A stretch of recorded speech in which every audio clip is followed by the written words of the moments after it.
मागचा विश्वास बसला तो पण बसत नव्हता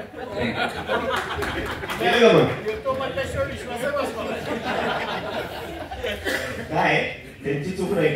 काय झालंय आता काकांचं वय झालंय आपल्या सगळ्यांना ते ज्येष्ठ आहे आणि त्यांनी तुम्ही एवढे वर्ष झालं काम करताय तुम्हाला तुमच्याकडे डिपार्टमेंट आल्यानंतर एक गुड फॅक्ट म्हणून बघतं ठीक आहे वयस्कर माणूस म्हणजे ज्येष्ठ माणूस आहे बाजारपेठेतलं नामांकित व्यक्ती आहे मग हे गुडविल तयार करायचे ठीक आहे पण त्यांना कधी माहिती देण्याचा प्रयत्न नाही करायचा किंवा तेही ती विचारण्याचा प्रयत्न करत नाही का आपल्यामधलं अज्ञानपण आज बी तेवढं जिवंत आहे का नाही ह्या अज्ञानपणाला आपल्याला झटकावं लागेल आमच्यामुळे नाही म्हणताय डॉक्टर बाबासाहेब आंबेडकरांनी लिहून ठेवलंय पण आपण त्याकडे जायलाच तयार नाही कारण सकाळी 9 ला दुकानात यायचं संध्याकाळी 6 ला जायचं ना जनरली लोकांशी संबंध आपला ना कुणाशी फार फार तर येतो दुकानात येणाऱ्या व्यक्तीशी येतो त्याच्या पलीकडे आपण दुनिया कधी बघितलीच नाही परंतु आपल्याला लुटणारे मात्र सगळं काय करायला लागेल आपल्याला काय करावं लागेल बदलावं लागेल ना आता त्या आमच्या अटनेवाल्या बदनामाची इतकी हाल आहेत पोलिस लिस्ट काढून नाही लागले आतापर्यंत निम्म्या कारवाई तर मला वाटतं अटनेवाल्यांवरती फक्त आणि फक्त सराफांना धरून झालेले आहे आता सुद्धा पुण्यामध्ये एक गुन्हेगार अटक आहे त्याची तीच परिस्थिती आहे आता मला सांगा अटनेवाल्याची इथं कोण जातो गुन्हेगाराकडे कोण जातो का गिऱ्हाईक जातं त्याच्याकडे जाणारा एक सराफच आहे त्याचं दुकान बंद पडलेलं ह्याला उचलायचं त्याच्या हातात लिस्ट द्यायची त्याला पुढचं काम करायला लावायचं ह्या सगळ्या गोष्टी आपण थांबवतोय तेवढ्या ताकदीने लोक लढतायत आपली कारण ती कायद्यामध्ये ताकद आहे आता आपण एवढ्या वर्ष आपण सगळेजण आपण ज्येष्ठ आहोत कोणी आतापर्यंत 411 मध्ये कारण तुमचं आवडतं कलम आहे म्हणून 411 म्हणतो 411 मध्ये ज्याला फाशी झाली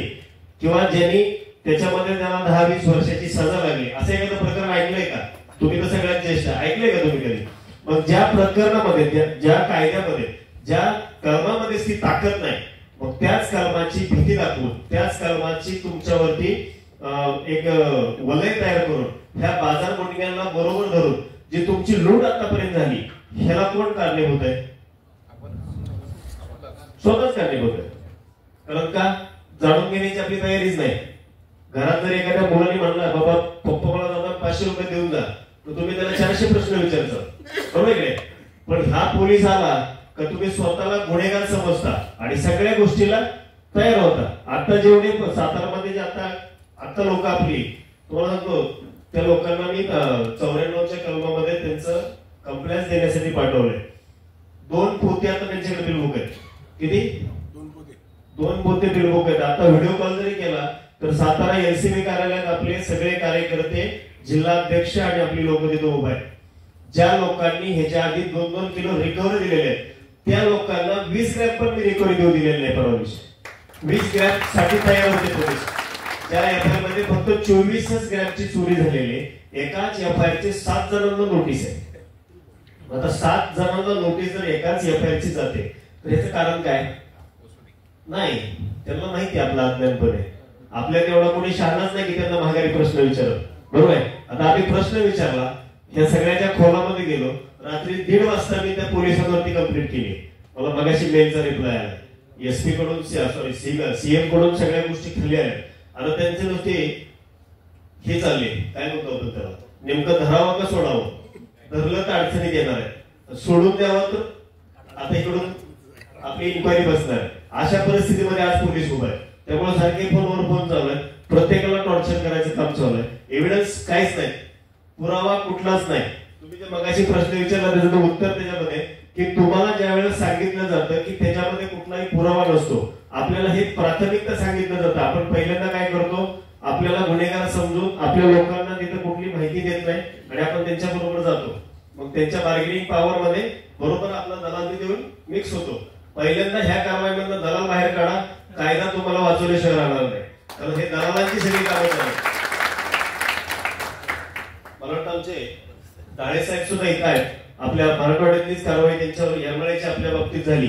तर त्यांना राजकीय मी तुम्हाला राजकीय उदाहरण सांगण्यासाठी मी त्यांचं नाव घेतो मला वाटतं त्यांनी त्यावेळेला सर्व राजकीय लोकांना फोन केले होते त्यांची 1 दिवसासाठी मला वाटतं अटक बी टळली 2 दिवसासाठी टळली 3 दिवसांनी हे भ्रष्टाचारी परत गेले म्हणजे ते साहेबांनी सांगितलं होतं म्हणून आम्ही तुमची अटक थांबवली होती पण रिकव्हरी द्यावं लागलं आणि त्यावेळेला आमच्या लोकांचं कॉन्टॅक्ट झालं होतं मला त्यांनी प्रामाणिकपणे सांगितलं की माझे काही ओळखीचे लोक आहेत आणि त्यांनी माझ्या प्रेमापोटी संबंधित साहेबांना फोन केलेला आहे आणि हे असा विषय झालेला आहे. म्हणलं ठीक आहे, ज्या दिवशी तुम्हाला वाटल सगळे रस्ते बंद झाले त्या दिवशी मला फोन करायचा, बरोबर आहे का? त्यांचा फोन आल्याच्या नंतर आम्ही लिगली त्याच येरमाळा पोलीस स्टेशनला गेलो. 2 वेळा त्या लोकांना, एकदा मला वाटतं अटकची प्रोसेस पूर्ण केली, दुसऱ्या वेळेला मेडिकल केलं, पण अजून अटक नाही,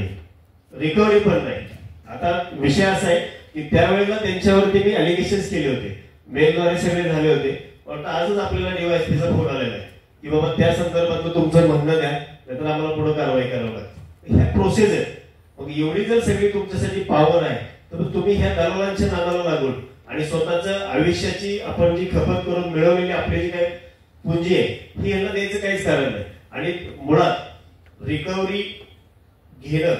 कुठल्याही पोलिसांच्या अधिकारात बसत नाही. असेल तर मला वाटतं कोणी तज्ञ असतं त्यांनी सांगावं की बाबा पोलिसांना रिकव्हरी घेण्याचा अधिकार आहे. सुप्रीम कोर्टाचा जजमेंट आहे, पोलीस हा फक्त तपासासाठी असतो. कुठलाही पोलीस तुमच्याकडे तपासासाठीच येतो. फक्त त्या तपासाच्या आलेल्या अधिकाऱ्याला रिकव्हरी एजंट बनवणारे आपण आहेत. म्हणजे ह्या भ्रष्टाचाराचे सगळ्यात मोठे धनी कोण? हात वर करे का? भ्रष्टाचार आपणच वाढवलाय. मग ह्या भ्रष्टाचाराला थांबवण्याची ताकद ते आपल्यात आहे. म्हणजे आपल्यातल्या चुका जर आपण सोडून दिल्या आणि जर आपण समोरच्यावरतीच आरोप करत राहिलो तसं चालणार नाही. कारण ज्या तपासाला जो अधिकारी येतो त्याचं प्रथम काम आहे तुम्हाला प्रथम खबर देणं, म्हणजे एफआयआर देणं, जीआर नुसार त्याची गुन्ह्याची माहिती देणं. तुम्ही त्याच्या इन्व्हेस्टिगेशन मध्ये तुमच्या दुकानातलं सर्व माहिती त्याला पूर्ण, म्हणजे तपासासाठी हे करायचं सोडून आपण पहिला फोन करतो संबंधित राजकीय व्यक्तीला, बरोबर आहे, एखाद्या अध्यक्षाला किंवा बाजार मंडळाला. आता अध्यक्ष लोक प्रामाणिकपणे बाबा माझ्या असोसिएशनचा माणूस आहे त्याच्यासाठी मदतीला ते जातात, परंतु बाजार मंडळ मात्र पोलीस स्टेशन मध्ये तुम्हाला पोहोचल्याशिवाय राहत नाही. म्हणजे आता तुम्हाला बाजार मंडळ